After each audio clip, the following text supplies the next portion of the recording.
বাংলাদেশ জাতীয়তাবাদী দলের চেয়ারম্যান, তিনবারের সাবেক প্রধানমন্ত্রী দেশনেত্রী বেগম খালেদা জিয়া 2 দিন এভার কেয়ার হসপিটালে চিকিৎসাধীন থাকার পর পুনরায় আলহামদুলিল্লাহ চিকিৎসকদের প্রচেষ্টা, দেশবাসীর দোয়া এবং আল্লাহর শেষ মেহেরবানিতে এবং রহমতে উনি কিছুটা শারীরিকভাবে সুস্থ হয়ে চিকিৎসকদের পরামর্শক্রমে কিছুক্ষণ আগেই উনি ওনার বাসায় এসছেন এবং আপনারা ওনার সুস্থতার জন্য দেশবাসীর কাছে আপনাদের মাধ্যমে উনি দোয়া চেয়েছেন এবং যারা ওনার জন্য সুস্থতার জন্য দোয়া করেছেন এবং আপনাদের প্রতি উনি কৃতজ্ঞতা জানিয়েছেন।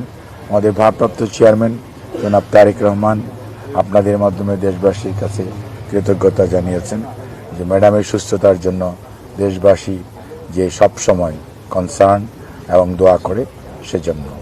আর আপনাদের সবাইকে আমরা অনেক ধন্যবাদ এবং কৃতজ্ঞতা জানাচ্ছি যে আপনারা এই গভীর রাত্রেও শুধুমাত্র দেশনেত্রী বেগম খালেদা জিয়ার প্রতি আপনাদের যে অকৃত্রিম ভালোবাসা এবং তার বহিঃপ্রকাশ ঘটানোর জন্যই যে আপনারা এখানে উপস্থিত সবসময় থেকেছেন।